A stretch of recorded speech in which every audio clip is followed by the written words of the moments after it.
freedom movement, English education made mixed effect on the Indian society. The seeds of nationalism were sown by the reforms of newly educated society. Due to various movements in different parts of India, a favorable situation was created to build a political organization on an all-Indian level, which will bring together the various provincial political organizations, different groups of politically aware people, and to express the aspiration of the nation by diverting the public attention toward the questions of the nation.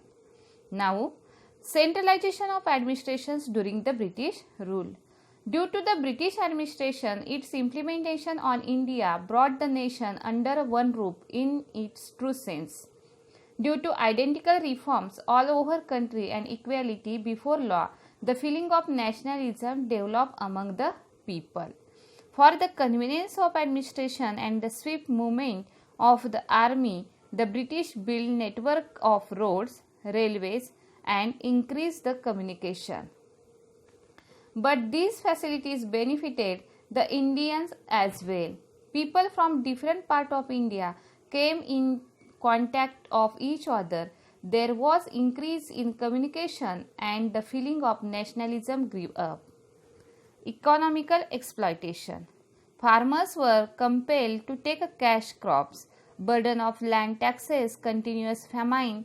All these broke down the backbone of Indian agriculture.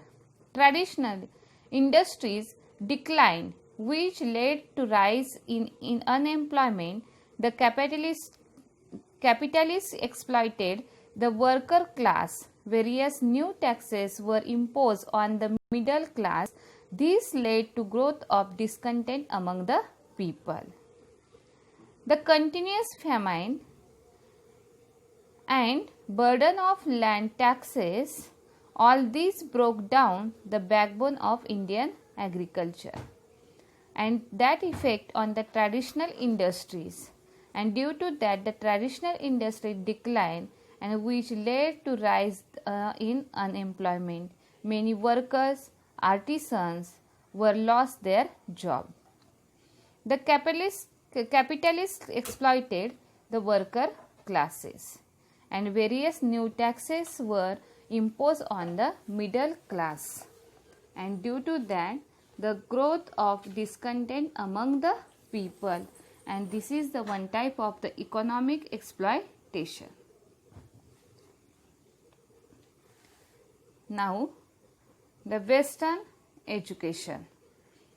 Due to the spread of the education, new ideas such as justice, liberty, equality, democracy, etc. were introduced to the Indians. Rationalism, scientific attitude, humanity, nationalism, these principles were accepted by the Indians. Therefore, they inculcated a feeling that we are capable of carrying out the work of the country and its progress is possible by following these principles. India is a country of diverse languages, but with the introductions of English language, India got a new medium of communication. Contribution of newspaper. During this period, English and vernacular newspapers and periodicals came to be published. Through these newspapers, political and social awakening took place. Newspaper like Darpan, Prabhakar, Hindu, Amrit Bazar Patrika, Kesari, Maratha started criticizing the government. Now, the study of ancient Indian history.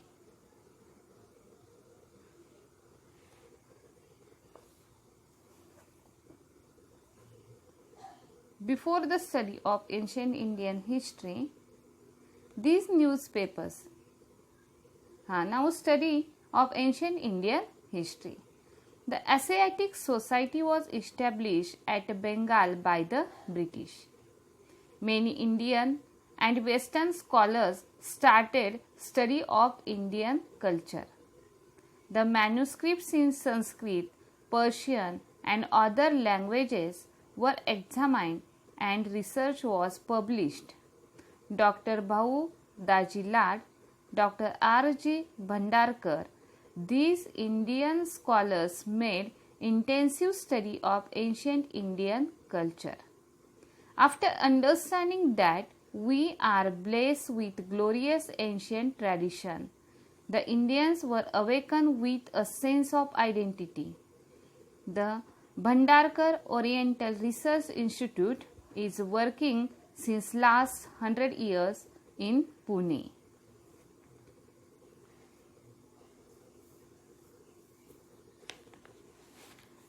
Dr. Bhau Daji Lad and Dr. R.G. Bhandarkar, these Indian scholars, made intensive study of ancient Indian culture.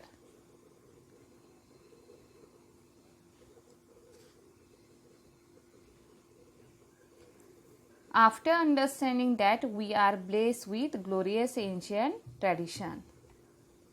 Establishment of Indian National Congress. On 28 December 1885, the first session of Indian National Congress was held at Gokuldas Tejpal Sanskrit School in Mumbai. 72 delegates from different provinces of India participated in this session. Vyomesh Chandra Banerjee, a renowned lawyer from Kolkata, was the president of this session. In this session, they established the Indian National Congress. Allen Octavian Hume, a British officer, took lead in the establishment of Indian National Congress. In the first session of Indian National Congress, 72 delegates from the different provinces of India participated in this session. Vyomesh Chandra Banerjee, a renowned lawyer from Kolkata, was the president of this session. And in the Allen Octavian Hume, a British officer, took a lead in the establishment of the Indian National Congress. Now,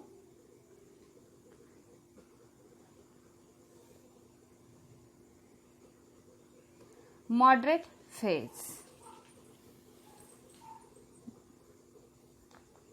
Before moderate phase, we are going to learn the objective of the Indian National Congress.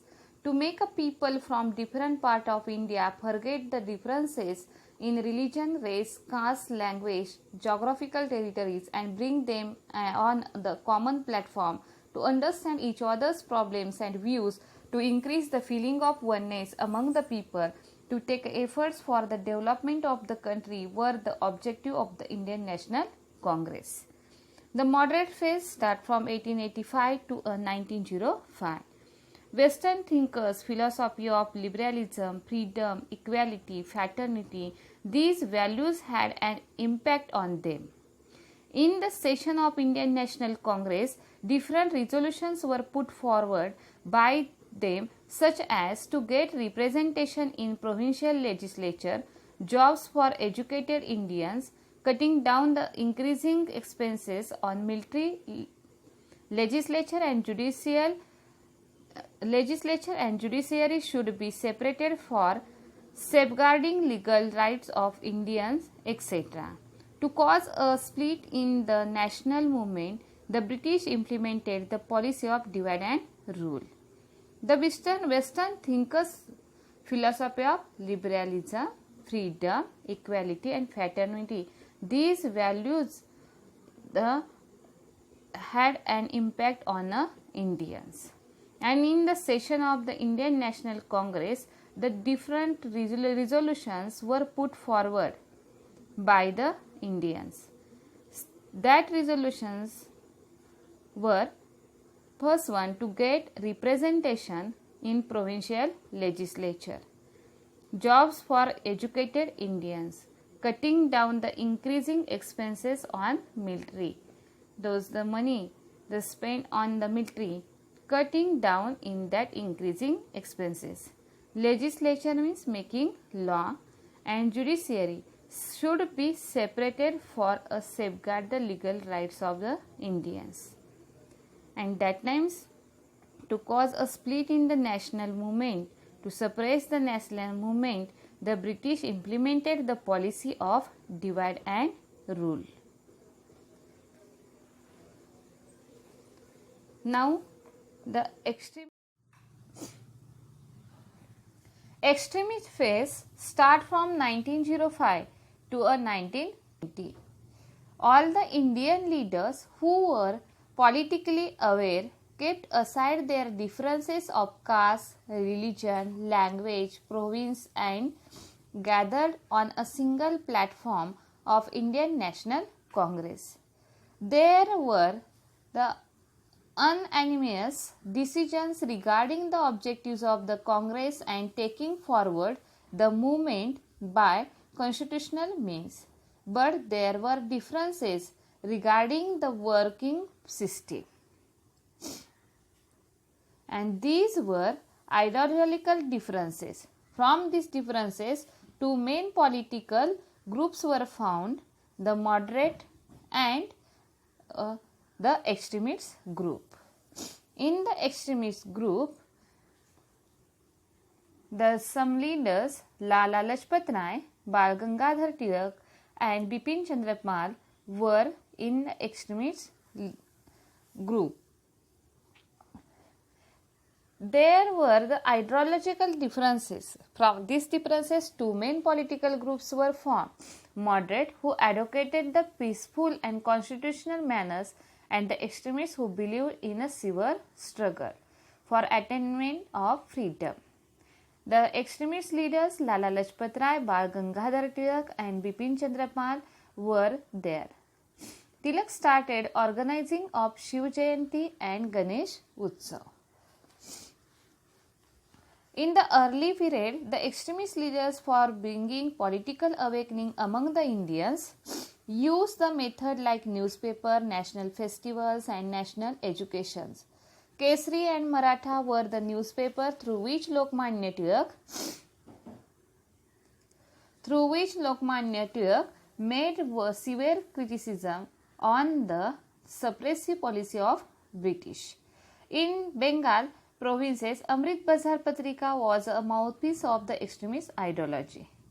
By forgetting the internal differences, people should come together and exchange their ideas. Common people should get inspiration from the contribution of national personalities.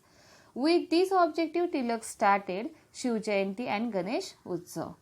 For political reasons, if people come together, then government will ban them. But for religious reasons, if people come together, the government will not ban them, was his opinion. And in the Mandale prison, Tilak wrote the Gita Rahasya. Its core was philosophy of Karma Yoga and stressed that people should always be in action. The extremist leaders established educational institutions for creating a generation concerned about own language and tradition. Extremist leaders were of the opinion that if lakhs of people take a part in the freedom movement and challenges the British government by struggling against them, only then success will be achieved. They unanimously believed that the movement should be made more severe, but they did not adopt the means of arms revolution, rather insisted for an extensive public agitation. The moderate laid the foundation of freedom movement and the extremists carried forward the movement. In that times, in 1897 in Pune, the epidemic of the plague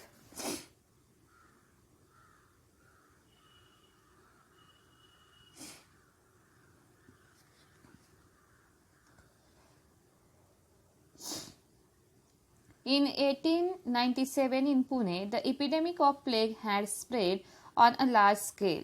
Hundreds of people died due to it. An officer named Rand was appointed. The plague patients were searched out and oppressive measures were adopted. As a revenge, the Chapekar brothers assassinated Rand.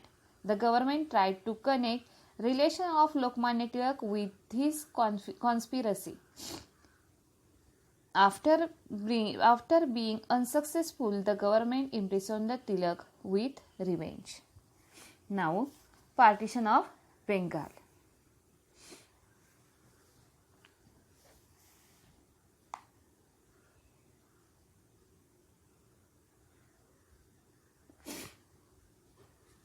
Partition of Bengal.